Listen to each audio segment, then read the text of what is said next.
Thank you Arpana, इतने सुंदर गीत को हमारे सामने रखने के लिए। हम आगे बढ़ेंगे और आज के जो हमारे स्पीकर हैं वो साबू भाई है। और आप में से कितने लोगों ने उन्हें कई बार वचन बांटते हुए और बहुत बार ट्रांसलेशन करते हुए सुना होगा। उनके बारे में मैं आपको जल्दी से बताना चाहूंगी, उनका परिचय देना चाहूंगी। उन्होंने कंटेंट राइटर यानी कि विचार धारकों के लेखक के रूप में कार्य किया है। और परमेश्वर ने उनके और उनकी पत्नी लॉरा के मन में यह विचार डाला है कि आने वाले दिनों में वो छोटे बच्चों से रिलेटेड जो कंटेंट है, जो विचारधाराएं हैं, उन पर कार्य करें। तो अभी वो उसी काम में पाए जाते हैं। वो जो हमारा कलीसिया है, जो चर्च एट नाहूर जिसे हम कहते हैं, नाहूर की कलीसिया है, वहां पर अपने परिवार के समेत संगति करते हैं। और कुछ वर्षों से ट्रांसलेशन करने में और परमेश्वर के वचन बांटते हुए हम काफी सारे विश्वासी प्लेटफॉर्म्स में उन्हें देख सकते हैं। तो इसके साथ ही मैं साबू को हमारे बीच में आमंत्रित करती हूँ। Over to you Sabu. Thank you Ruhama. एक बार अगर कोई बता दे कि मेरी आवाज साफ आ रही है। या it is perfectly fine. Okay, praise God. मैं परमेश्वर का धन्यवाद देना चाहता हूँ कि उन्होंने ये अवसर दिया कि मेरे मसीह में मेरे भाई और बहनों के साथ में ये आज का विषय बांट सकूं। तो जैसा कि हम जानते हैं, आज का विषय जो है अंग्रेजी में उसका नाम है holding on to truth in the market place of ideas. मैं हिंदी में बोल रहा हूँ। हिंदी में विषय है विचारों के बाजार में सत्य को थामे रखना। तो इस विषय पे बात करने से पहले एक छोटी सी कहानी मैं बताना चाहता हूँ। एक बहुत छोटी कहानी, हम में से बहुत सारे लोगों ने ये पहले भी सुनी होगी। तो कहानी कुछ इस प्रकार है। एक व्यक्ति होता है, मान लीजिए एक किसान है। वो अपने एक छोटे बेटे को लेकर एक एक बार कहीं पर जा रहा होता है, और उसके उनके पास उनके साथ उनका एक गधा भी उनके साथ चल रहा होता है।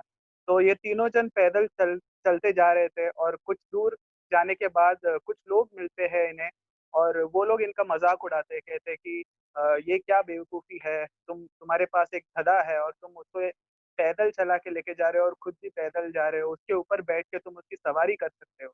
तो ये बात सुनकर जो पिता जो है वो सोचता है कि सही बात है। तो वो अपने बेटे को उठाकर गधे के ऊपर बिठा देता है, और आगे चल वो लोग चलते जाते हैं। कुछ और दूर जाने पर कुछ और व्यक्ति उन्हें मिलते हैं, और वो ये चीज़ देखते हैं, और वो कहते हैं कि कैसा बेशर्म बेटा है, वो जवान है, वो चल सकता है, और वो मज़े में गधे के ऊपर बैठा है और वो अपने पिता को चला रहा है। ये बात सुनकर पिता को उन्हें बुरा लगता है, और वो बच्चे को उठाकर नीचे रख देते हैं, और वो खुद गधे पे चढ़ जाते हैं, और आगे उनका सफ़र चलते रहता है। कुछ और दूरी तय करने पर कुछ और लोग उन्हें मिलते हैं, और ये देखकर वो कहते हैं कि कितना निर्दयी बाप है, अपने बेटे को पैदल चला रहा है और खुद मज़े से गधे के ऊपर बैठ के आराम कर रहा है। तो पिता को ये बात बुरी लगती है, और वो क्या करता है, वो भी अपने बेटे के साथ गधे पे बैठ जाता है। तो अब बेटा और बाप दोनों गधे पे है और उनकी सवारी चल रही है। कुछ दूर पहुँचने के बाद कुछ और लोग उन्हें मिलते हैं, और वो कहते हैं कि ये दोनों कितने निर्दयी है। बेचारा गधा, इतनी छोटी-सी जान है उसकी, और ये लोग दोनों बाप-बेटे मज़े से उसके ऊपर बैठ के सवारी कर रहे हैं।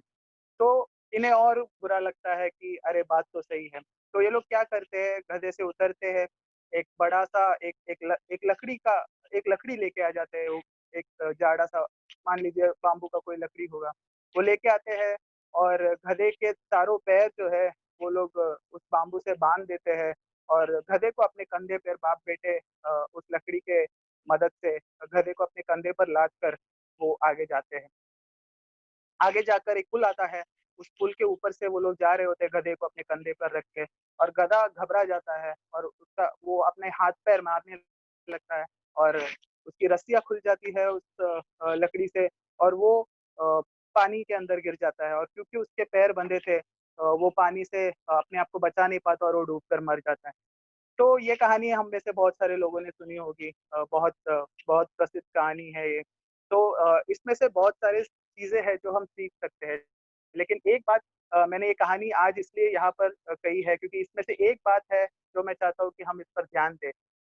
वो ये है कि इस संसार में कहीं विभिन्न प्रकार के लोग हैं, अलग-अलग प्रकार के लोग होते हैं और हर व्यक्ति का अपना एक विचार होता है, सोचने का तरीका होता है।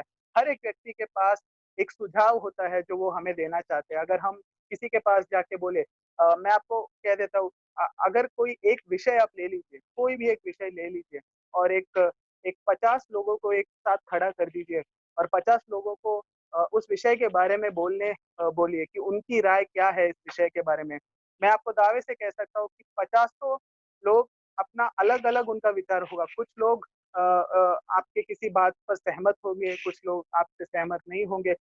तो कहने का मतलब है जितने सारे लोग हैं, उतने सारे विचार इस संसार में हैं और हम अ, अपने जीवन में हमेशा लोगों से घिरे हुए होते हैं, हमेशा विचारों से घिरे हुए होते हैं।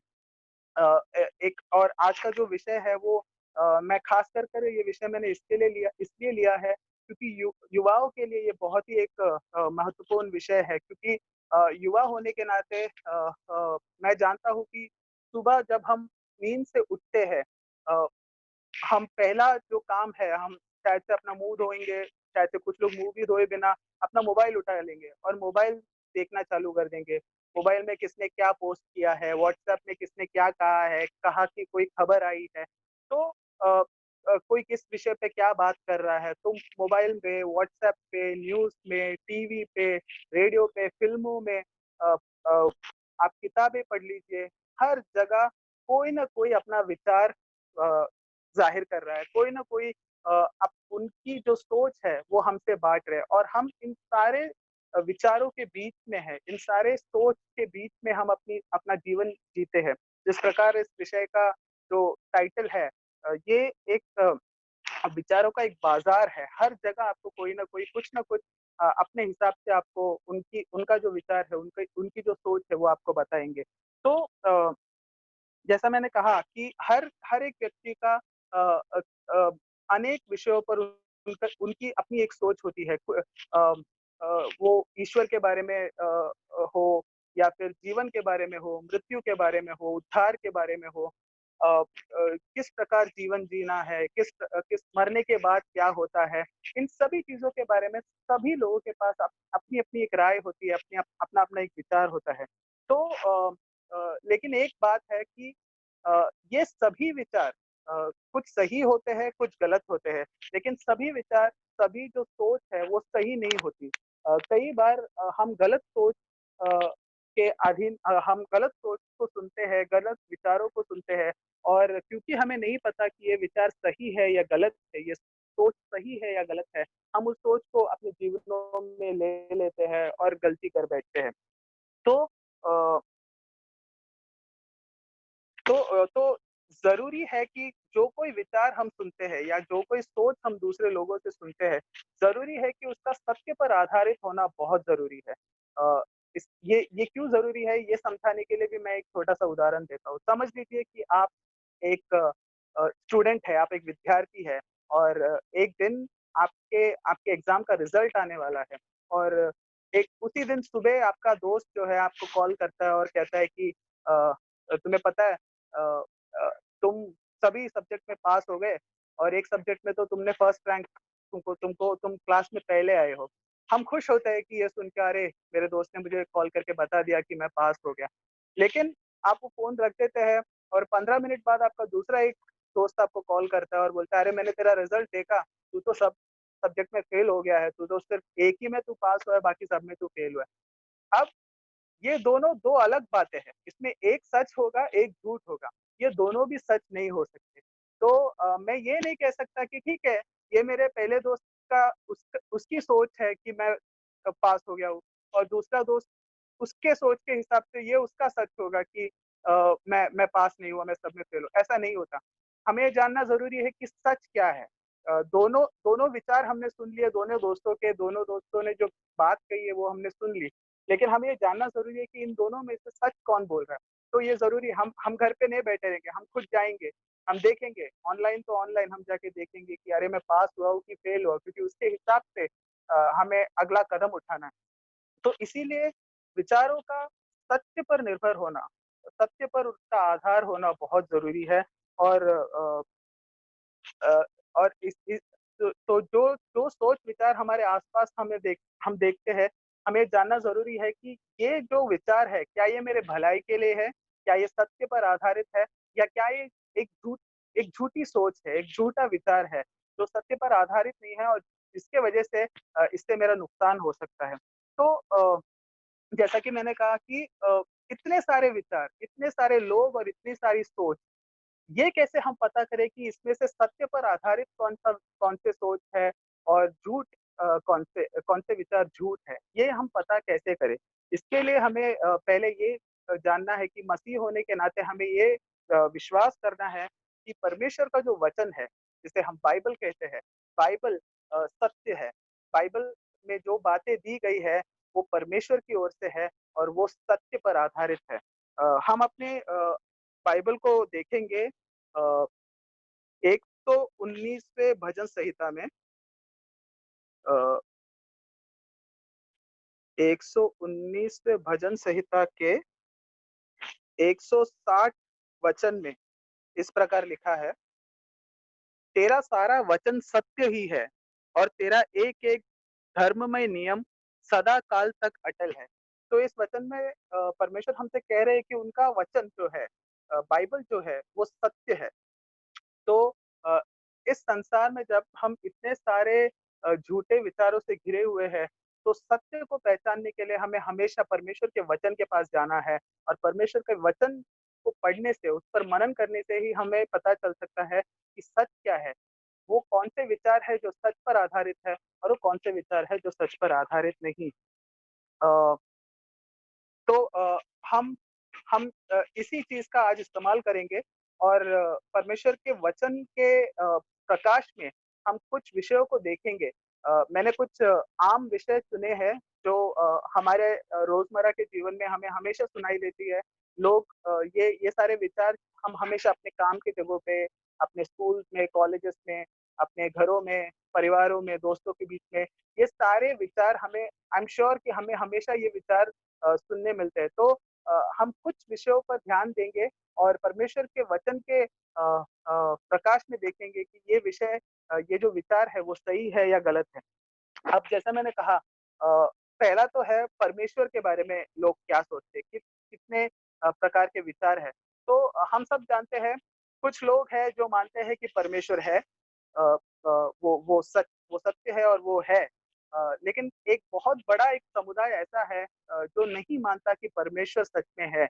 वो कहते हैं कि कोई ईश्वर नहीं है, ये दुनिया अपने आप बनी है और ये दुनिया का कोई रचयिता नहीं है, कोई रच इस सृष्टि की रचना करने वाला कोई नहीं था, कोई परमेश्वर नहीं था, कोई खुदा नहीं है। तो उन्हें हम एथियस्ट कहते हैं या फिर उन्हें हम नास्तिक कहते हैं हिंदी में, जो जो नहीं मानते कि खुदा होते हैं, खुदा खुदा है। तो अब अ, हम हम किस विचार को हमें किस पर विश्वास करना चाहिए? तो जैसा मैंने कहा, हम देखते हैं कि परमेश्वर का वचन क्या कहता है स्वयं अपने बारे में, परमेश्वर के बारे में। हम अपने बाइबल को देखेंगे, रोमियो की किताब पहला अध्याय। मुझे थोड़ा-सा समय दीजिए, मैं अपने मोबाइल पर बाइबल देख रहा हूँ। रोमियो की किताब पहला अध्याय, अ, मैं 18 वचन से पढ़ूँगा। रोमियो रोमियो पहली किताब 18 वचन, उसमें लिखा है, परमेश्वर का क्रोध तो उन लोगों की सब अभक्ति और अधर्म पर स्वर्ग से प्रकट होता है, जो सत्य को अधर्म से दबाए रखते हैं। इसलिए कि परमेश्वर के विषय का ज्ञान उनके मनों में प्रकट है, क्योंकि परमेश्वर ने उन पर प्रकट किया है। क्योंकि उसके अनदेखे गुण, अर्थात उसकी सनातन सामर्थ और परमेश्वरत्व जगत की सृष्टि के समय से उसके कामों के द्वारा देखने में आते हैं, यहाँ तक कि वे निरुत्तर है। तो परमेश्वर का वचन स्वयं परमेश्वर के बारे में ये कहता है कि ये जो सृष्टि है, इस वचन में लिखा है, परमेश्वर ने अपने बारे में जो ज्ञान है वो मनुष्यों पर प्रकट किया है। मनुष्य ये नहीं कह सकता कि परमेश्वर नहीं है, वो ऐसा कहने पर वो सच नहीं कह रहा है, वो सत्य वो विचार सत्य पर आधारित नहीं है। परमेश्वर ने स्वयं अपने बारे में मनुष्यों को प्रकट किया है और 20वें वचन में लिखा है कि परमेश्वर के अनदेखे गुण उनका उनकी सनातन सामर्थ और उनका जो परमेश्वरत्व है, वो जगत की सृष्टि के समय से उनके कामों के द्वारा देखने में आती है। तो ये वचन हमसे ये कहता है कि अगर हम अपने आस-पास देखें, इस सृष्टि को देखें, इससे ही हमें पता चलता है कि परमेश्वर है। हम ये नहीं कह सकते कि परमेश्वर नहीं है। नास्तिक जो लोग हैं, जो कहते हैं कि परमेश्वर नहीं होते, ये हम नहीं कह सकते। अगर हम मैं अभी केरला में हूँ, आप में से कुछ लोग जानते होंगे। यहाँ पे जस्ट अगर मैं अपनी खिड़की से बाहर देखूँ, इतने सारे जीव-जंतु, इतने सारे पक्षी, इतने सारे पेड़-पौधे और हर पेड़-पौधा, हर पक्षी, हर जीव-जंतु एक एक अ, एक अलग तरीके से बनाए गए हैं और मैं इन सबको देखकर अगर मैं कहता हूँ कि परमेश्वर नहीं है, तो वो सत्य पर आधारित नहीं है। मैं सत्य को दबाकर झूठ का सहारा ले रहा हूँ। एक और मैं वचन पढ़ूँगा, ये 19वाँ भजन संहिता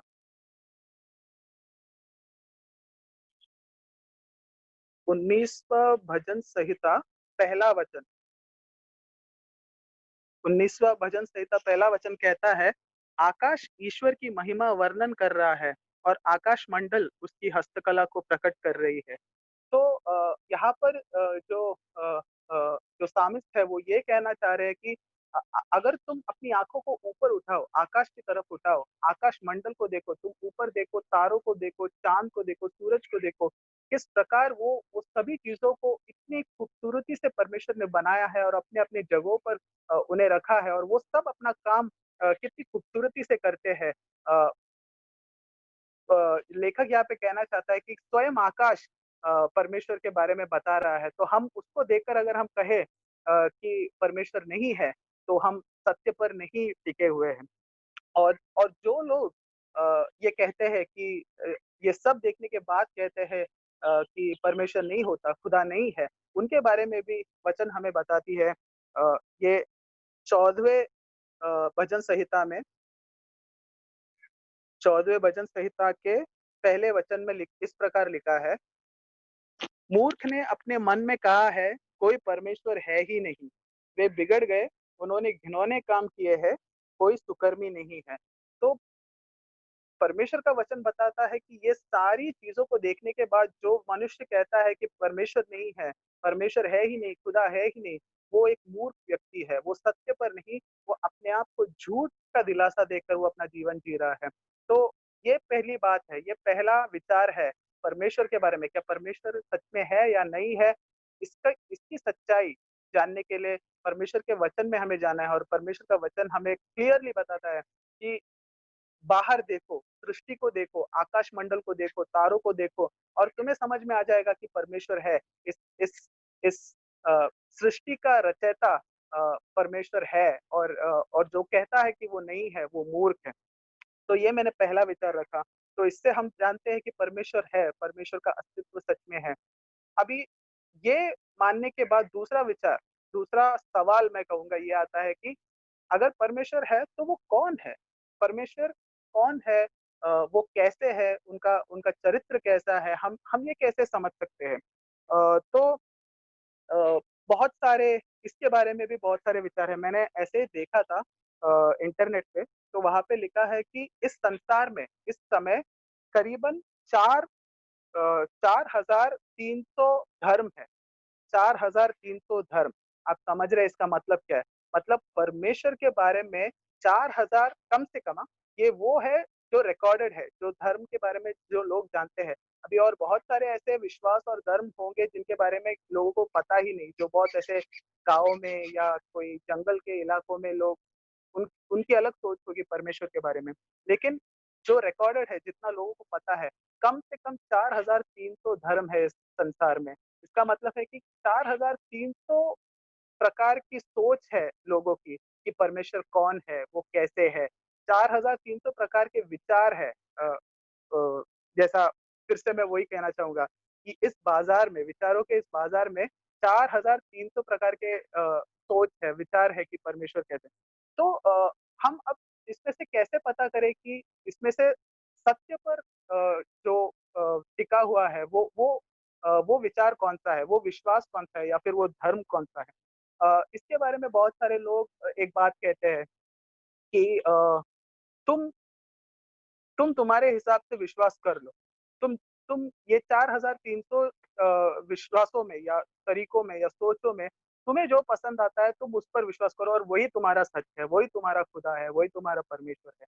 अभी ये बहुत एक गलत सोच है, जैसा मैंने पहले ही कहा उस उदाहरण में मैंने कहा था कि अगर कोई कहता है कि मैं पास हो गया और दूसरा व्यक्ति कहता है मैं फेल हो गया, दोनों भी सच नहीं हो सकता। या तो मैं पास हुआ हूँ या तो मैं फेल हूँ, एक साथ दोनों सच नहीं हो सकते। तो 4300 परमेश्वर के बारे में जो विचार है, सब एक साथ सच नहीं हो सकता। बहुत सारे लोग बोलते हैं कि ये तेरा सच है, तू अपने पास रख ले। ये मेरा सच है, मैं अपने पास रखता हूँ। हम दोनों अपना-अपना सच मान के चल सकते हैं। ऐसा नहीं है। सच सत्य जो है, वो एक ही हो सकता है। ये 4300 सत्य एक साथ सच नहीं हो सकते। तो इसमें से सच कौन-सा है? तो हम फिर से परमेश्वर के वचन के पास जाएँगे, ये जानने के लिए कि कौन-सा विचार, कौन-सा धर्म या कौन-सा विश्वास सत्य पर आधारित है। तो 1 मिनट दीजिए मुझे। हाँ, तो हम अ, देखेंगे यूहन्ना की पुस्तक, हम अपने बाइबल में देखेंगे, यूहन्ना की पुस्तक पहला अध्याय, पहला वचन। यूहन्ना पहला यूहन्ना का पहला पुस्तक पहला अध्याय और पहला वचन उसमें इस प्रकार लिखा है, आदि में वचन था और वचन परमेश्वर के साथ था और वचन परमेश्वर था। तो इसमें ये कहा गया है कि जो वचन है वो आदि आदि में यानी सबसे पहले वचन था और वचन परमेश्वर के साथ था और वचन स्वयं परमेश्वर था।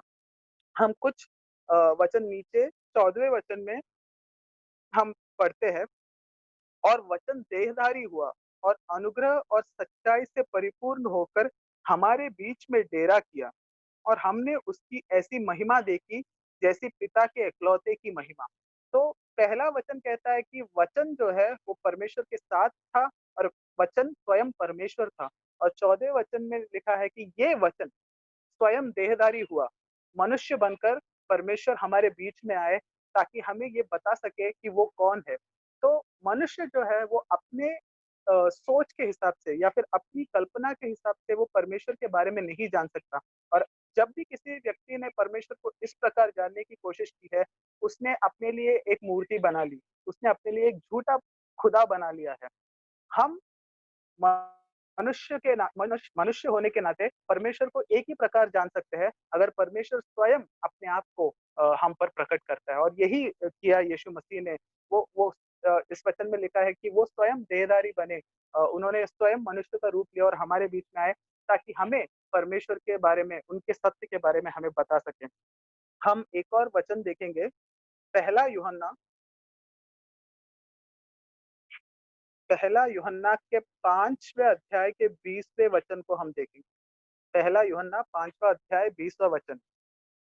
इसमें इस प्रकार लिखा है, और यह भी जानते हैं कि परमेश्वर का पुत्र आ गया है और उसने हमें समझ दी है कि हम उस सच्चे को पहचाने। इसका कहने का मतलब है उस सच्चे परमेश्वर को पहचाने और हम उसमें जो सत्य है अर्थात उसके पुत्र यीशु मसीह में रहते हैं। सच्चा परमेश्वर और अनंत जीवन यही है। तो यहाँ पर कहा गया है कि यीशु मसीह इसलिए आए थे ताकि वो हमें समझ दे सके सच्चे परमेश्वर के बारे में। तो अ, तो जब इतने सारे विचार है 4000 कम से कम 4300 प्रकार के विश्वास है, 4300 प्रकार के धर्म है और ये सभी धर्म में से एक ही सत्य है। बाकी सब जो धर्म है वो मनुष्यों ने अपने हिसाब से, अपनी कल्पना के हिसाब से बनाए हैं। लेकिन एक ही धर्म है, एक ही विश्वास है, जहाँ पर स्वयं परमेश्वर आके उन्होंने अपने अपने बारे में अपना जो सत्य है, वो हम पर प्रकट किया यीशु मसीह के द्वारा। अ, तो ये दूसरी बात है कि पहले तो हमने देखा परमेश्वर के बारे में। परमेश्वर है, उनका अस्तित्व है, ये परमेश्वर का वचन हमें बताता है। दूसरी बात जो है कि इतने सारे जो खुदा है, इतने सारे जो परमेश्वर है, इतने सारे जो ईश्वर है, उनमें से सच्चा परमेश्वर कौन है? ये जानने के लिए बाइबल हमें बताती है कि इसके लिए ही प्रभु यीशु मसीह आए थे ताकि हमें परमेश्वर के सत्य के बारे में बता सके। तो यीशु मसीह आकर उन्होंने सिर्फ परमेश्वर के बारे में सत्य केवल यही नहीं बताया, उन्होंने स्वयं ये बताया कि वो स्वयं सत्य है। उन्होंने कहा कि मैं ही मार्ग, सत्य और जीवन हूँ। तो ये बात है। तो अ, ये सारी बातें ये सारी बातें विश्वास के बारे में हैं, परमेश्वर के बारे में हैं। तो मैंने ये सब इसलिए बताया ताकि हम जब इस संसार में बाहर जाते हैं अपने कामों के जगह पे, हमारे स्कूल्स में, कॉलेजेस में, हमारे ऑफ़िसेस में, कई सारे लोग हैं जो कई सारी चीज़ों पर विश्वास करते हैं और अगर अ, हम परमेश्वर के वचन में दृढ़ नहीं होंगे, अगर हम सत्य पर टिके नहीं होंगे, तो हम उस क्या बोलते हैं लहर की तरह लहर के जैसे होंगे जो हवा के साथ यहाँ भी जाती है, वहाँ भी। आज किसी ने ये कह दिया चलो आज मैं ये यकीन कर लेता हूँ, कल किसी ने कुछ और कह दिया चलो मैं उस पर यकीन करता हूँ। तो जब तक हम सत्य पर विश्वास नहीं करेंगे, परमेश्वर के वचन को नहीं जानेंगे और सत्य पर अड़े नहीं रहेंगे, हम इस लहर की तरह होंगे जो कोई कुछ कह दे हम उस तरफ निकल जाते हैं, कोई किसी ने ये कह दिया इस तरफ निकल जाते हैं। तो अ, एक एक बहुत ही अ इंटरेस्टिंग एक परमेश्वर के वचन में एक बात कही गई है। ये मत्ती के पुस्तक में हम देखेंगे, मत्ती के सुसमाचार 22वें अध्याय के 29वें वचन की ओर हम देखेंगे। मत्ती 22वां अध्याय 29वां वचन। तो इसका मैं बैकग्राउंड आपको बता देता हूँ। यहाँ पर कुछ सदूसी लोग हैं जो ये नहीं मानते कि पुनरुत्थान होता है। उनके हिसाब से एक बार मनुष्य मर जाता है, उसके बाद उसका कोई पुनरुत्थान नहीं होता। तो वो आके यीशु मसीह से पूछते हैं, एक एक कहानी बताते हैं उन्हें कि एक स्त्री है जो एक व्यक्ति से शादी करती है, फिर वो व्यक्ति मर जाता है, फिर वह उस व्यक्ति के भाई से शादी करती है। वो 7 भाई होते हैं और सातों भाई से वो शादी करती है और एक-एक करके वो सातों भाई मर जाते हैं। और अंत में ये स्त्री भी मर जाती है। और उनका प्रश्न ये है कि पुनरुत्थान के समय ये जो पत्नी है, वो इनमें से किसकी बीवी बनी? तो ये एक प्रकार का उन्होंने यीशु मसीह को फँसाने के लिए इस प्रकार का एक प्रश्न उन्होंने पूछा ताकि वो जान सके कि यीशु मसीह इसके बारे में क्या उत्तर देंगे। और उनका उत्तर जो है वो इस प्रकार यीशु मसीह उत्तर देते उन्हें 29वें वचन में इस प्रकार लिखा है, यीशु ने उन्हें उत्तर दिया कि तुम पवित्र शास्त्र और परमेश्वर की सामर्थ्य नहीं जानते, इस कारण भूल में पड़ गए हो। तो यीशु मसीह ये कहना चाहते हैं कि तुम पवित्र शास्त्र यानी कि परमेश्वर के वचन बाइबल को तुम नहीं जानते, तुमने उसका अध्ययन नहीं किया, तुमने उसे पढ़ा नहीं है। तुमने कहीं से एक विचार उठा लिया कि देखो पुनरुत्थान नहीं होता। ये तुमने कहीं से सुना और तुमने उस पर विश्वास कर लिया। तुमने कहीं से सुना कि शादी के बारे में तुम्हारा एक कहीं और से तुमने एक विचार उठा लिया कि इस प्रकार होगा, मरने के बाद पुनरुत्थान के समय भी लोग पति-पत्नी बने रहेंगे। तो तुमने परमेश्वर के वचन, पवित्र शास्त्र पर तुमने अध्ययन नहीं किया, तुमने उसको पढ़ा नहीं ध्यान से और तुमने यहाँ-वहाँ से जो विचार आते हैं, उन सबको उठा लिया है, उन गलत चीज़ों, उन गलत विचारों को उठाकर तुमने उस पर विश्वास कर लिया है और यीशु मसीह कहते हैं, इस कारण तुम भूल में पड़ गए हो। तो ये ज़रूरी है कि जो जो जवान युवक होने के नाते हम हमें ज़रूरी है कि हम परमेश्वर के वचन पर मनन करें, उसका अध्ययन करें ताकि हम इस प्रकार की भूल में हम ना पड़े। एक और वचन है 119वाँ भजन संहिता, हम फिर से वहीं पर जाएँगे। 119वें भजन संहिता उसके 9वें वचन में इस प्रकार लिखा है,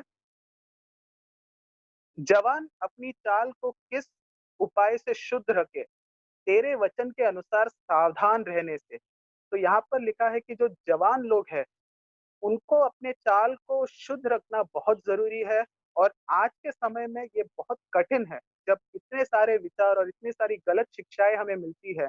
तो यहाँ पर लिखा है किस प्रकार एक जवान व्यक्ति अपना जो अपना उपाय जो है उसे शुद्ध रख सकता है और उसका उत्तर भी वहीं पे दिया गया है कि तेरे वचन के अनुसार सावधान रहने से। परमेश्वर के वचन में हमें अपने आप को इतना निपुण बनाना है कि जब ये गलत विचार हमारे सामने आए, तो इस हम उससे उससे गल उस गलत विचार को लेकर हम कोई गलती ना कर दें। उसी अध्याय के 1 वचन के बाद इस प्रकार लिखा है 11वें वचन में, मैंने तेरे वचन को अपने हृदय में रख छोड़ा है कि तेरे विरुद्ध पाप ना करूँ। तो परमेश्वर का वचन जब हमारे हृदयों में हम समा लेते हैं, हम उसे इतनी अच्छे से जान लेते हैं, तो यहाँ पे लिखा है उसके बाद हम परमेश्वर के विरुद्ध पाप नहीं करेंगे। तो ये ज़रूरी है कि हम परमेश्वर के वचन के हिसाब से इन चीज़ों को समझें। तो 2-3 चीज़ें तो मैंने कह दी है परमेश्वर के बारे में कि क्या परमेश्वर सच में है, नहीं है? अगर वो है तो सच्चा परमेश्वर कौन है? इन इतने सारे परमेश्वर के बारे में जो विचार है, उनमें से सच कौन है? सत्य पर आधारित कौन-सा विचार है? तो इन सारी बातों को हमने देखा और आई एम श्योर कि हम में से बहुत सारे लोग इन बातों पर ऑलरेडी विश्वास करते हैं, हम सभी मसीह हैं, हमने उद्धार पाया है, हमने अपना जीवन प्रभु यीशु मसीह को समर्पित किया है, उन पर विश्वास रखा है। तो ये सारी बातें तो हम जल्दी मान लेंगे, हम इससे सहमत हो जाएँगे। लेकिन कुछ ऐसी बातें हैं, कुछ ऐसे विचार भी है आज हमारे रोज़मर्रा के जीवन में हम सुनते हैं, हमें हमें हमसे कहा जाता है जिस पर हम जल्दी सहमत नहीं होंगे परमेश्वर के वचन से। तो मैं उन कुछ चीज़ों के बारे में अभी बताने जा रहा हूँ। तो पहले मैं बता देता हूँ हो सकता है कि हम सब इन चीज़ों को एक साथ ना माने, हम सब सहमत ना हो। कुछ चीज़ों पर आप मुझसे सहमत होंगे, कुछ चीज़ों पर आप मुझसे सहमत नहीं होंगे, कोई बात नहीं। ये परमेश्वर के वचन के हिसाब से मुझे जो लगा सही है इन इन विषयों के बारे में वो मैं कह रहा हूँ। तो आगे बढ़ने से पहले एक और छोटी-सी एक कहानी मैं सुनाना चाहता हूँ। तो ये कहानी भी काफ़ी मशहूर है, आप लोगों ने सुनी होगी। तो एक एक राज्य में एक राजा होता है और उस राजा के दरबार में एक दिन एक दर्जी जो टेलर होता है वो आता है और कहता है कि मैंने आपके लिए एक बहुत ही स्पेशल कपड़ा आपके लिए सिलाया है और वो उन्हें दिखाते हैं वो कपड़ा। जबकि वहाँ पर कोई कपड़ा नहीं होता लेकिन दर्जी कहता है कि ये बहुत स्पेशल है इसे सब लोग नहीं देख सकते। जो लोग बहुत बुद्धिमान होते हैं और बहुत अच्छे चरित्र के होते हैं, वही लोग इस कपड़े को देख सकते हैं। दरअसल ये दर्जी उस राजा को ऐंठना चाहता था, उससे पैसे लूटना चाहता था, इसके लिए कुछ भी बकवास कर रहा था, वहाँ पे कोई कपड़े नहीं थे। तो राजा है अब और ये नहीं मान सकता कि वो बुद्धिमान नहीं है या फिर वो उसका अच्छा चरित्र नहीं है। तो वो दर्जी से बोलता है कि अरे वो झूठ बोलता है कि अरे हाँ, बहुत अच्छे कपड़े हैं बहुत अच्छे कपड़े करके उसे एक बहुत बड़ी रकम देता है और दर्जी वहाँ से निकल जाता है। अब ये कपड़े पहनने की एक्टिंग करता है जबकि कोई कपड़े है ही नहीं और ये अपने बिना कपड़े पहने अपने जो अंदर के वस्त्र है वो पहने अपने महल में घूमते रहता है और उसके सारे जो आस-पास उसके जो तंत्री-मंत्री लोग हैं, वो भी वो कहना चाहते हैं राजा से कि आपने कोई कपड़े नहीं पहने हैं, लेकिन उन्हें डर है कि राजा शायद से गुस्सा हो जाएँगे या फिर वो खुद ऐसा ऐसा प्रतीत होगा कि वो समझदार नहीं है, इसलिए वो भी राजा के साथ उनके झूठ को आगे बढ़ाते रहते हैं। वो कहते हैं कि अरे बहुत अच्छे कपड़े हैं, बहुत सुंदर कपड़े हैं और राजा अपनी पूरी अ अपने अपने महल के लोगों को लेकर अपने राज्य में चलने निकलता है बिना कुछ पहने वो एक स्पेशल कपड़े हैं बोल के वो चलने निकलता है और सभी राज्य के जो सभी लोग हैं वो सभी जानते हैं कि राजा ने कपड़े नहीं पहने हैं, लेकिन वो कोई नहीं बोलते क्योंकि उन्हें सत्य बोलने से वो डरते हैं कि राजा कहीं गुस्सा ना हो जाए। और अंत में कुछ दूर जाने के बाद एक छोटा-सा बच्चा जिसे इतनी समझ नहीं होती है कि राजा से डरना चाहिए या राजा कुछ मेरा बुरा कर सकता है। वो बच्चा देखकर हँस पड़ता है राजा के ऊपर और बोलता है कि ये क्या कर रहे हैं राजा? उन्होंने कपड़े नहीं पहने। तो इससे बाकी सभी लोगों की हिम्मत बढ़ती है और वो भी कहते हैं कि हाँ, सच में आपने कपड़े नहीं पहने थे। तो इस कहानी का मतलब ये है कि जो सत्य है, वो हमेशा लोग बोलना पसंद नहीं करते क्योंकि सत्य बोलने से बहुत सारी परेशानियाँ हो सकती है। तो जैसा मैंने कहा प्रभु यीशु मसीह इस संसार में आए ताकि वो हमें सत्य सत्य बता सके। परमेश्वर के बारे में सत्य, अब उनके खुद के बारे में सत्य, वो उन्होंने कहा कि मैं ही मार्ग, सत्य और जीवन हूँ। लेकिन हम जानते हैं कि बहुत सारे लोगों ने यीशु मसीह की बातों को माना उन्हें वो पसंद आए, लेकिन ऐसे बहुत सारे लोग भी थे जिन्हें वो पसंद नहीं आए। क्योंकि उन्होंने सत्य कहा, बहुत सारे लोग यीशु मसीह के विरोध में थे और उन्होंने ही आखिरकार यीशु मसीह को क्रूस पर चढ़ाया। तो ये मैं पहले से इसलिए बोल रहा हूँ क्योंकि सत्य सुनना हमेशा एक अच्छा अनुभव नहीं होता, कभी-कभी सत्य कड़वा होता है और उसे ग्रहण करना थोड़ा मुश्किल हो जाता है। तो कुछ विषयों पर मैं थोड़ा-सा समय और लूँगा और बात करूँगा। पहला जो विचार है जो बहुत प्रचलित है, वो ये है कि हमेशा किसी भी स्थिति में अगर तुम्हें कोई चुनाव करना है या कोई बहुत महत्वपूर्ण निर्णय लेना है अपने जीवन में, हमेशा अपनी दिल की बात सुनो। तुम्हारा दिल जो तुमसे कहता है, वही बात सुनो। ये हमने कई बार, कई सारी फ़िल्मों में, कई सारी पुस्तकों में, बुक्स में हमने पढ़ा होगा। बहुत, बहुत बार लोग आजकल ये कहते हैं कि जब भी तुम कुछ करना चाहो, ये सोचो कि तुम्हारा दिल क्या करना चाहता है और उसके हिसाब से करो। ये सुनने में बहुत अच्छा है, सुनने में बहुत खुशी होती है कि हाँ, मैं अपने दिल के हिसाब से निर्णय लूँगा, अपने दिल की बात सुनूँगा। लेकिन क्या ये सत्य पर आधारित है? क्या ये परमेश्वर के वचन के सत्य पर आधारित है? इसके लिए हम एक वचन देखेंगे। हम अपने बाइबल को यिर्मयाह के पुस्तक की ओर देखेंगे। यिर्मयाह नबी के पुस्तक में 17वें अध्याय के 9वें वचन में, यिर्मयाह पुस्तक 17वें अध्याय के 9वें वचन में इस प्रकार लिखा है, मन तो सब वस्तुओं से अधिक धोखा देने वाला होता है। उस उसमें असाध्य रोग लगा है, उसका भेद कौन समझ सकता है? तो जब दुनिया हमसे ये कहती है कि अपनी मन की सुनो, बाइबल हमसे ये कहती है कि मन सब वस्तुओं से अधिक धोखा देने वाला है। हमारा मन जो है, वो हमें हमेशा, क्योंकि हमारे अंदर पाप का स्वभाव है, जो हमें आदम से मिला है। हम हर परिस्थिति में हमारा मन हमें गलत चीज़ों की तरफ ही लेकर जाएगा। एक एक उदाहरण देता हूँ, अगर मैं रोड से चल रहा हूँ और मुझे एक बटुआ मिल जाता है और उस बटुए के अंदर काफ़ी पैसे रखे हुए हैं और आस-पास कोई नहीं है। मैं अगर अपनी मन की बात सुनूँ, तो मैं वो बटुआ फेंक दूँगा और वो पैसा अपने पास रख लूँगा। वही मेरा मन कहेगा, क्योंकि मेरा मन पाप से घिरा हुआ है, मेरे मन में पाप है। लेकिन अगर मैं परमेश्वर के वचन को स्मरण करूँगा, परमेश्वर के वचन के हिसाब से अगर मैं चलूँगा, तो मैं जानता हूँ कि परमेश्वर का वचन कहता है कि चोरी गलत है, चोरी करना पाप है, परमेश्वर की मर्ज़ी के खिलाफ है।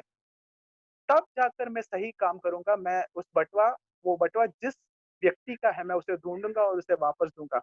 मैंने अपने मन की बात अगर सुनी, तो मैं पाप ही करूँगा, सही काम कभी नहीं करूँगा। एक दूसरा उदाहरण देता हूँ, अगर ये जो जो शादीशुदा लोग हैं, वो मुझसे ज़्यादा समझ पाएँगे इस चीज़ को। अगर मैं शादीशुदा हूँ और एक एक मुझे एक और लड़की पसंद आ गई, जो जो मेरी बीवी नहीं है, कोई और है, क्या लगता है, मुझे मेरे मन की बात सुननी चाहिए या मुझे सही परमेश्वर के वचन के हिसाब से चलना चाहिए? क्योंकि अगर मैं अपनी मन की बात सुनूँगा, तो मैं उस उस लड़की के पीछे जाऊँगा, अपनी बीवी को छोड़कर मैं उस पराई स्त्री के पास जाऊँगा और उससे संबंध बनाऊँगा। लेकिन अगर मैं परमेश्वर के वचन के हिसाब से चलूँगा, जो कहता है कि एक स्त्री की तरफ गलत नज़र से देखना भी व्यभिचार के हिसाब से व्यभिचार है, पाप है, तो मैं उसके हिसाब से सही निर्णय ले पाऊँगा और अपने जीवन को सही तरीके से चला पाऊँगा। तो ये जो झूठ है, अपने मन की सुनो। मैं आशा करता हूँ कि हम इस झूठ ये जो झूठा विचार है, इसमें हम नहीं फँसेंगे। हर परिस्थिति में, हर निर्णय लेते समय आप ये सोचिए कि परमेश्वर का वचन क्या चाहता है कि आप क्या करें और उस हिसाब से हमें निर्णय लेना चाहिए। तो ये पहला विचार है। दूसरी बात जो आपने बहुत सुनी होगी, वो ये है कि अ, तुम्हारा लक्ष्य जो है, वो मायने रखता है। उस लक्ष्य तक तुम किस प्रकार पहुँचते हो, वो मायने नहीं रखता। उसकी कोई उस पर ज़्यादा ध्यान मत दो। अगर तुमने कोई चीज़ अपने मन में सोच रखी है, तुमने कोई लक्ष्य बना रखा है, तुम्हें कुछ पाना है या तुम्हें कहीं पर पहुँचना है, किसी भी तरीके से अ, झूठ बोलकर, लोगों को धोखा देकर, किसी को नीचा गिराकर, किसी किसी को पीछे डालकर, कैसे भी हो, तुम्हें अपना काम निकाल कर लेना है। ये मत सोचो कि अगर मैं इस तरह से जाऊँगा वो गलत होगा, मुझे इस तरह से लोग मैंने बहुत बार अपने जीवन में ये बात लोगों से सुनी है कि अगर तुम इस प्रकार सोचोगे, तो तुम कोई भी लक्ष्य को कभी पा नहीं पाओगे। तुम्हें तुम्हें हर कीमत पर अपने लक्ष्य को पाना है। व उसी प्रकार के लोग जो है वो अपना लक्ष्य पाते हैं और वो जीवन में सफल होते हैं। तो ये हुई संसार की बात। ये विचार हमेशा लोग हम हमारे दिलों में ये विचार डालना चाहते हैं। लेकिन क्या ये विचार सही है? ये देखने के लिए हम अपने बाइबल में देखेंगे पहला पत्रस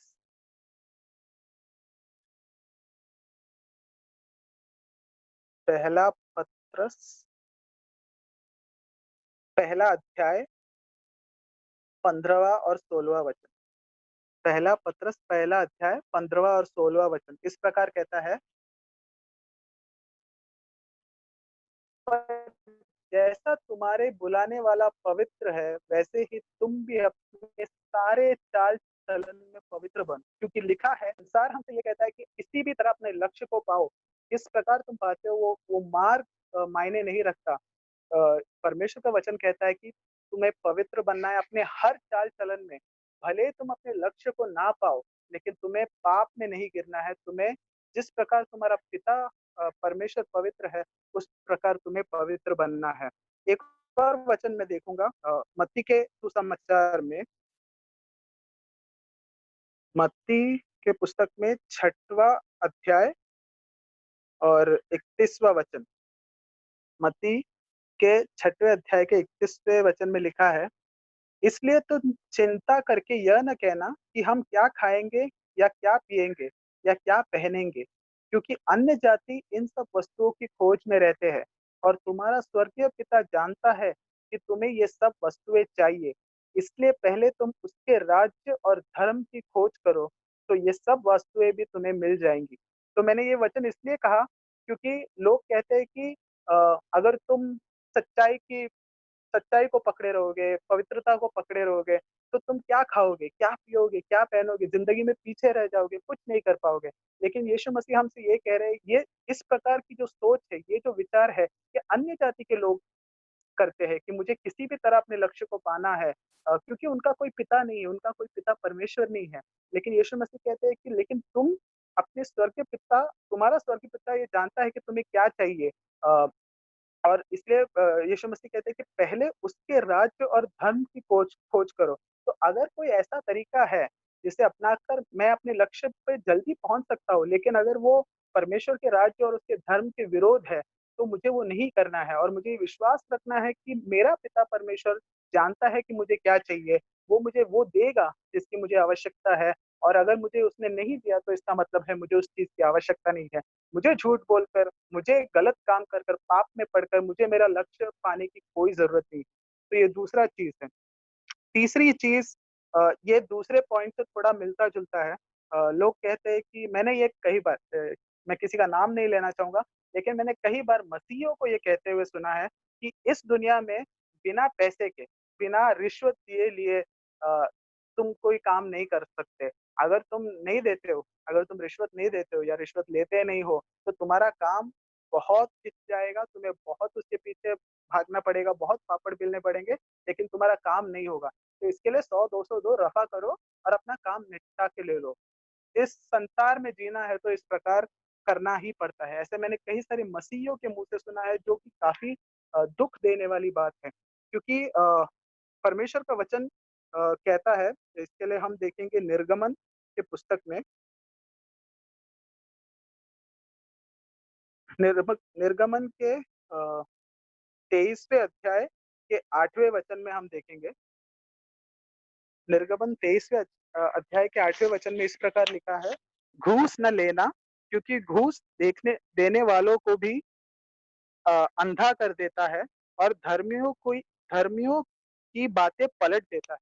तो परमेश्वर बिल्कुल नहीं चाहते कि हम उनकी जो संतान है वो घूस दे, रिश्वत दे या रिश्वत ले। ये परमेश्वर की इच्छा के खिलाफ है। तो संसार चाहे जो भी कहे, हमें सत्य पर अड़े रहना है और हमें इन चीज़ों से दूर रहना है। ये मैंने ऐसे ही एक पॉइंट कहा जो दूसरे पॉइंट से काफ़ी कनेक्टेड है। और अगला जो विचार है वो इस प्रकार है, ये बहुत प्रचलित है। ये भी मैंने मसीहियों में देखा है, और मैं ये मानता हूँ कि बहुत बार मैंने खुद अपने जीवन में इस चीज़ को गलत तरीके से गलत तरीके से इसे देखा है। और वो ये है कि जैसे को तैसा दो।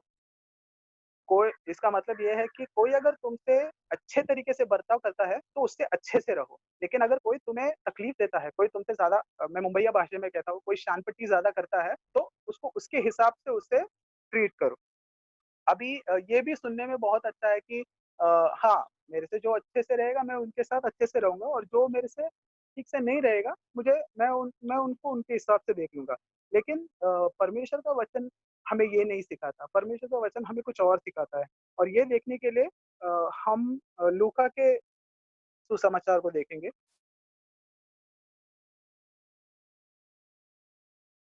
लूका के पुस्तक 6वें अध्याय के 31वें वचन में हम देखें। लूका 6 का 31वां वचन, इसमें लिखा है, और जैसा तुम चाहते हो कि लोग तुम्हारे साथ करें, तुम भी उनके साथ वैसा ही करो। तो यहाँ पर एक अलग ही बात कही जा रही है। यहाँ पर ये नहीं कह रहा है कि यहाँ पे ये नहीं कहा जा रहा है कि कोई तुमसे सही रहे तो सही रहो, कोई तुमसे टेढ़ा रहे तो उनके साथ भी तुम टेढ़ा व्यवहार करो, नहीं। इसमें ये लिखा है कि जैसा मैं चाहता हूँ कि सामने वाला मुझसे बर्ताव करे, क्योंकि हम सब चाहते हैं कि सामने वाला हमसे अच्छे तरीके से बर्ताव करे, मुझे सामने वाले से उस तरह से ही बर्ताव करना है। ये हमें यीशु मसीह सिखाते हैं। 32वें वचन में लिखा है, यदि तुम अपने प्रेम रखने वालों से प्रेम रखते हो, तो तुम्हारी क्या बड़ाई, क्योंकि पापी भी अपने प्रेम रखने वालों के साथ प्रेम रखते हैं। और यदि तुम अपने भलाई करने वालों की साथ भलाई करते हो, तो तुम्हारी क्या बढ़ाई, क्योंकि पापी भी ऐसा ही करते हैं। तो यीशु मसीह जो हमें बताता है, परमेश्वर का वचन जो हमें बताता है, वो इस संसार के विचार से काफ़ी अलग है। हमें बाइबल में कहा गया है कि अपने शत्रुओं के लिए प्रार्थना करो। अ, बुराई का कभी भी बुराई कैसे कहूँ? बुराई का अ, अगर कोई तुमसे बुराई करता है, तो तुम उससे बुराई में उसका बदला मत चुकाओ, अच्छाई करो उसके साथ। तो ये सब चीज़ें परमेश्वर का वचन हमें सिखाता है, जो कि संसार में अगर आप किससे जाके बोलो कि अ दुश्मनों के लिए प्रार्थना करो, अपने शत्रुओं के लिए प्रार्थना करो, हमारा मज़ाक उड़ाएँगे वो, बोलेंगे कि इस तरह तो तेरा हो गया बाबा, तू तू बहुत आगे जाएगा। तो लोग नहीं समझते, जो जो अन्य जाति के लोग हैं वो नहीं समझते, लेकिन हमें परमेश्वर ने छुड़ाया है, उनका सत्य परमेश्वर के वचन में उन्होंने हमें बताया है। और इस प्रकार चलने से, इस प्रकार परमेश्वर के वचन के हिसाब से जीवन जीने से हम हमारी हमारी कोई हानि नहीं होगी, हमारा भला ही होगा। तो ये अगला अगला विचार था। अ, एक एक लास्ट मैं विचार बोलूँगा, और ये मैंने लास्ट में इसके लिए रखा है क्योंकि मुझे नहीं पता कि ये मैं किस प्रकार बोलूँ। हो सकता है कि मेरे ये बोलने से लोग मुझे गलत समझें या फिर किसी को मुझ पर गुस्सा आ जाए, लेकिन फिर भी मैं परमेश्वर पर विश्वास रखकर ये बात कह रहा हूँ। अ, जो जो आखिरी विचार वो ये है, ये संसार हमें बताती है कि एक व्यक्ति अ, सफल है, ये जानने के लिए हमें ये देखना है कि क्या वो व्यक्ति धनवान है, क्या उसके पास पैसे हैं। अगर एक व्यक्ति ने अपने जीवन में एक अच्छा खासा बैंक बैलेंस जमा किया है, उसमें अच्छी खासी धन राशि उसके पास है, तो वो सफल है जीवन में। और अगर एक व्यक्ति गरीब है, उसने अपने जीवन में ज़्यादा पैसा नहीं कमाया है, तो उस व्यक्ति का जीवन जो है, वो एक फेलियर है, वो एक नाकाम व्यक्ति है। अ अगर हम देखेंगे आप अगर गूगल में जाते हो, इंटरनेट में जाते हो और कुछ कुछ ऐसे मशहूर व्यक्ति हैं, जिनका अगर आप नाम टाइप करते हो और सर्च करते हो, जैसे कि हमारे देश में अमिताभ बच्चन, शाहरुख खान, सचिन तेंदुलकर ऐसे लोग हैं, या फिर बाहर ओपरा विन्फ्री, रोनाल्डो, जो बड़े फुटबॉलर्स, क्रिकेटर्स जो है, उन सब का अगर आप गूगल में जाके उनको सर्च करते हो, तो उनके पेज पे आपको एक कॉलम मिलेगा जिसमें लिखा होगा नेट वर्थ। इसका मतलब है कि इस व्यक्ति का मूल्य ये है, और उसमें लिखा होगा 300 करोड़, 400 करोड़, 600 करोड़, ये व्यक्ति का मूल्य इतना है, क्योंकि इसका मतलब है कि इसके पास इतने पैसे हैं, तो इसका मूल्य ये है। ये बहुत दुखद बात है कि हम इंसानों को उनके पैसों से तोलते हैं। हम हमें लगता है कि एक व्यक्ति का मूल्य ज़्यादा है अगर उसके पास ज़्यादा पैसे हैं, और एक व्यक्ति का मूल्य कम है अगर उसके पास कम पैसे हैं। हम बाइबल में पढ़ते हैं एक कहानी के बारे में, लाज़रस और एक धनवान व्यक्ति। तो उसमें हम देखते हैं कि धनवान व्यक्ति के पास बहुत धन है, लेकिन परमेश्वर के प्रति वो बहुत निर्धन था। जबकि लाज़रस एक भिखारी था, उसके पास खुद खाने के लिए नहीं था, वो उस धनवान व्यक्ति के टेबल से जो गिरता था, उस चीज़ों को खाने के लिए वहाँ पर उसके गेट पर पड़ा रहता था। लेकिन परमेश्वर के नज़र में वो काफ़ी मूल्यवान था, क्योंकि वो परमेश्वर को जानता था। तो संसार जिस प्रकार लोगों को देखती है, कभी-कभार हम इस चीज़ में फँस जाते हैं। हम भी अपना जीवन इस प्रकार जीते कि हमें उस लेवल पर पहुँचना है। हमें इस प्रकार का सक्सेस चाहिए, हमें इस प्रकार की सफलता हमारी ज़िंदगी में चाहिए। मैं अगर एक बीएचके में रहता हूँ तो मुझे 2 बीएचके चाहिए, 2 बीएचके में रहता हूँ तो मुझे 3 बीएचके चाहिए। अगर मैं एक छोटी गाड़ी चलाता हूँ तो मुझे जीवन में यहाँ पहुँचना है कि मुझे एक बड़ी गाड़ी चाहिए। हम अपने बच्चों को बचपन से यही सिखाते हैं। अच्छे स्कूल में, सबसे अच्छे स्कूल में, महँगे स्कूल में डालते हैं, अच्छे महँगे कॉलेजेस में डालते हैं, ताकि वो अच्छे महँगे बड़े-बड़े कंपनियों में काम करे और कुछ साल बाद वो देश छोड़कर बाहर जाए, अमेरिका, ऑस्ट्रेलिया, न्यूज़ीलैंड यहाँ-वहाँ जाए। क्योंकि कहीं न कहीं हमारे दिमाग में ये बात बैठ जाती है कि मैं इंडिया में रह जाऊँगा, मैं कुछ कर नहीं पाऊँगा, यहाँ पर क्या मैंने ये सुनी है, ये बातें मैंने सुनी है, इसलिए मैं कह रहा हूँ। कई सारे लोगों ने मुझसे कहा कि तू इंडिया में क्यों रहना चाहता है? यहाँ पर तू क्या कमा पाएगा? ज़िंदगी में क्या कर पाएगा? ट्राई कर बाहर जाने के लिए। अमेरिका तूने देखा है, अमेरिका या फिर ऑस्ट्रेलिया या फिर दुबई, वो उन सारी जगहों पे तूने देखा है लोग कितना कमाते हैं, कितना उनका सैलरी होता है। तू यहाँ पर रहेगा, कुछ नहीं कर पाएगा ज़िंदगी में, बोलते हैं ना, असफल रहेगा, निकम्मा रह जाएगा। तो ये चीज़ हम हम खुद कहीं न कहीं ये विचार हम अपने अंदर ले लेते हैं और ये हम अपने बच्चों को भी हम सिखाते हैं कि तुम्हें कैसे भी करके आगे बढ़ना है ज़िंदगी में, तुम्हें तुम्हें पैसे कमाना है, तुम्हें बहुत अमीर बनना है। अब मैंने पहले इसके लिए कहा था कि कोई ये गलत ना समझे, मैं अच्छी शिक्षा के खिलाफ नहीं हूँ, मैं अच्छे स्कूल, अच्छे कॉलेज, अच्छे जॉब या फिर बाहर जाने, देश से बाहर जाने के खिलाफ नहीं हूँ। मैं जानता हूँ कि बहुत सारे लोगों को परमेश्वर उस चीज़ों के लिए बुलाते हैं, उसके लिए कोई बात नहीं। लेकिन कहीं पर मैं सिर्फ़ इतना कहना चाहता हूँ कि हमें अपने आप से ये प्रश्न पूछना चाहिए कि मैं क्यों अपने जीवन में ये सारी चीज़ें कर रहा हूँ? अगर मैं अ, खुश हूँ अपने सैलरी से या फिर अपने जीवन से, अगर मैं परमेश्वर की सेवा कर पा रहा हूँ, अगर मैं परमेश्वर के साथ, अपने माता-पिता के साथ, अपने परिवार के साथ समय बिता पा रहा हूँ, परमेश्वर के साथ समय बिता पा रहा हूँ, तो मैं क्यों एक ऐसे जॉब के पीछे जाऊँ जहाँ पर मैं हमेशा काम करता रहूँगा और मुझे कोई परमेश्वर के साथ मेरा जो रिश्ता है, उस पर वो इफ़ेक्ट करेगा। ये हम क्यों करते हैं? हमें इस चीज़ के बारे में अपने आप से ये सवाल पूछना चाहिए, क्योंकि कहीं न कहीं हम इस झूठ को, ये संसार का जो विचार है कि पैसा मतलब सफलता। अगर तुम पैसे वाले हो, तो तुमने कमाए हैं, तुम बुढ़ापे में तुम्हारा एक अच्छा खासा रिटायरमेंट प्लान है, तो तुम सफल हो। अगर तुमने वो नहीं किया, तुम हम उन लोगों के तरफ ऐसा देखते हैं कि अरे बेचारा पीछे रह गया। तो ऐसा नहीं है। परमेश्वर का वचन हमें कहता है, ये हम देखते हैं लूका के सुसमाचार 12वें अध्याय में हम देखते हैं, 12वें अध्याय के 15वें वचन में यीशु मसीह इस प्रकार कहते हैं, अ, और उसने उनसे कहा, चौकस रहो और हर प्रकार के लोभ से अपने आप को बचाए रखो, क्योंकि किसी का जीवन उसकी संपत्ति की बहुतायत से नहीं होता। तो जब संसार हमसे ये बताता है कि तुम्हारी संपत्ति, तुम्हारा धन, तुम्हारा पैसा ही तुम्हें तुम्हारे जीवन का मतलब तुम्हें बताती है। यहाँ पर यीशु मसीह कहते हैं कि संपत्ति, एक एक मनुष्य का जीवन उसकी संपत्ति की बहुतायत से नहीं होता। अ, तुमने पैसे कमाए हैं या नहीं कमाए हैं, इससे ये साबित नहीं होता कि तुम सफल हो या ना सफल हो। अगर तुमने परमेश्वर की आराधना कर कर तुमने अपनी जीवन उनके हिसाब से अगर तुमने अपना जीवन बिताया है, तो तुम सफल हो। और अगर तुमने बहुत पैसे कमाए लेकिन तुमने परमेश्वर के इच्छा के अनुसार अगर हमने अपना जीवन नहीं बिताया, तो हम संसार के नज़र में भले ही हम सफल हो, लेकिन परमेश्वर के नज़र में हम सफल नहीं होंगे। अ, एक और वचन मैं पढ़ूँगा, पहला तीमुथियुस पहला तीमुथियुस 6वाँ अध्याय, 9वाँ और 10वाँ वचन। पहला तीमुथियुस 6वाँ अध्याय, 9वाँ और 10वाँ वचन इस प्रकार कहता है, पर जो धनी होना चाहते हैं, वे ऐसी परीक्षा और फंदे और बहुतेरे व्यर्थ और हानिकारक लालसाओं में फँसते हैं, जो मनुष्यों को बिगाड़ देती है और विनाश के समुद्र में डुबा देती है।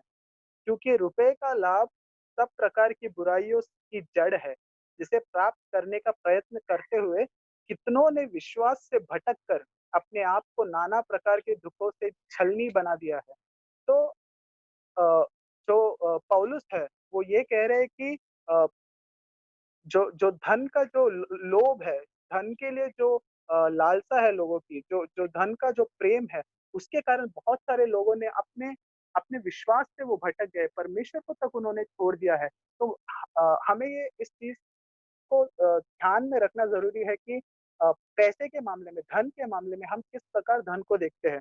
ये मैंने कहीं पर सुना था, एक बात किसी ने कही थी, मुझे बहुत अच्छी लगी थी। किसी ने कहा था कि धन जो है वो आग के समान है, अग्नि के समान है। अगर आप उसको अपने काबू में रखेंगे, अगर अगर उस पर आप अपना अधिकार बनाए रखेंगे, तो आप उसको बहुत अच्छे चीज़ों के लिए उसका इस्तेमाल कर सकते हैं। आग से हम अपना चूल्हा जलाते हैं, ठंडी के समय गर्मी आग हमें देती है। इसी प्रकार धन को हमें अपना दास बनाकर रखना है। जिस दिन हम धन के दास बन गए, धन हमारा अगर मालिक बन जाता है, तब बहुत एक बुरी अवस्था में हम फँस जाते हैं। इसके लिए यीशु मसीह ने कहा था कि एक व्यक्ति 2 मालिकों की सेवा नहीं कर सकता। वो या तो परमेश्वर की सेवा करेगा या तो वो धन की सेवा करेगा। तो कहने का मतलब यही है कि हमें परमेश्वर से हमेशा जाकर प्रार्थना में ये बात जाँचनी है, हमें अपने आप को जाँचना है कि अगर मैं कुछ कर रहा हूँ, मैं किसी चीज़ की तरफ बढ़ रहा हूँ या अगर मैंने कोई लक्ष्य अपने जीवन में रखा है, तो ये मैंने क्यों रखा है? क्या ये लक्ष्य से मैं परमेश्वर की महिमा कर पाऊँगा? क्या इस लक्ष्य से मैं अ, परमेश्वर के करीब रह पाऊँगा, उनसे जुड़ा रह पाऊँगा? या फिर क्या मैं इस लक्ष्य को पाने के चक्कर में परमेश्वर से दूर हो जाऊँगा? क्या मैं उस बाहर जाने के वीज़ा के चक्कर में बहुत सारे लोग ऐसे हैं जो जो बाहर जाना चाहते हैं, विदेशों में जाना चाहते हैं और ना मिलने पर वो अपॉर्च्युनिटी ना मिलने पर वो अपनी जान ले लेते हैं, अपने आप को बहुत सारी चीज़ों से गुज़ारते हैं। मैं बोलता हूँ क्यों? अ, किस लिए आप इतने निराश हैं? अगर आप नहीं जा पाए या फिर वो नहीं हो पाया, आपका लक्ष्य आपको नहीं मिल पाया, अगर वो उस कंपनी में आपको वो जॉब नहीं मिल पाया या फिर उस बड़े से कॉलेज में आपको एडमिशन नहीं मिल पाया, तो क्या आप परमेश्वर पे इतना भरोसा रखते हैं कि आप जानते हैं कि हाँ, अगर परमेश्वर ने मुझे नहीं दिया, उसका मतलब वो मेरे लिए है ही। या फिर आप इतने उदास हो जाते हैं और परमेश्वर से दूर हो जाते हैं कि मुझे ये क्यों नहीं? क्योंकि मैं अपने व्यक्तिगत जीवन में जानता हूँ लोगों को जिन्होंने परमेश्वर से अपना नाता तोड़ लिया क्योंकि उनको कुछ ऐसी चीज़ें नहीं मिली जो उन्हें लगता था कि परमेश्वर को उन्हें देना चाहिए। तो बस मुझे कोई गलत मत समझिएगा, बस यही कह रहा हूँ कि सावधान रहिए, परमेश्वर के वचन में हमेशा बने रहिए ताकि हम अपने आप को हमेशा जाँचते रहें कि हम क्यों अपनी चीज़ों में जो हम कर रहे हैं वो कर रहे हैं। तो बस यही सारी कुछ चीज़ें हैं जो मैं बाँटना चाहता था। बहुत सारे ऐसे विचार हैं, बहुत सारी ऐसी सोच है हमारे समाज में जो हमें गलत काम करने के लिए प्रेरित करती है। लेकिन ये सिर्फ़ कुछ चीज़ों को मैंने चुना है और इसी प्रकार हर विचार जब कोई कोई विचार आपके सामने लाता है कि तुम्हें ये करना चाहिए, तुम्हें इस प्रकार अपना जीवन जीना चाहिए या इस प्रकार का निर्णय लेना चाहिए, मैं आपसे यही विनती करूँगा कि आप हमेशा परमेश्वर के वचन की ओर जाइए, परमेश्वर के वचन का अध्ययन कीजिए, ये जान लीजिए कि वो उनकी इच्छा के जीवन के लिए आप आपने बैंक में जो पैसे गिनते हैं उनको देखा होगा। अ, उनको हमेशा ध्यान रखना पड़ता है कि क्या उनके पास कोई नकली नोट आ रहा है, क्या जाली नोट उनके पास आ रहा है। तो उन्हें हमेशा उस चीज़ का ध्यान रखना पड़ता है। तो इसके लिए जो बैंक के जो लोग हैं वो उन्हें 100 प्रकार के नकली नोट दिखा के उन्हें ट्रेन नहीं करते कि ये देखो, ये एक प्रकार का नकली नोट है, इस प्रकार का भी नकली नोट हो सकता है या एक दूसरा प्रकार का नोट है। नहीं, वो क्या करते हैं, वो असली नोट से उन्हें इतना परिचित करा देते हैं, वो असली नोट को इतनी अच्छी तरीके से वो पढ़ लेते हैं कि जब एक नकली नोट उनके सामने आता है, उन्हें ऐसे पता चल जाता है कि ये असली नोट नहीं है, ये जाली नोट है। तो जो सत्य है, जो सच्चाई है, उसको इतने अच्छे से पढ़ पढ़ लो कि जब एक गलत चीज़ आपके सामने आए, तो आप यूँ उसे पहचान लें कि ये गलत है।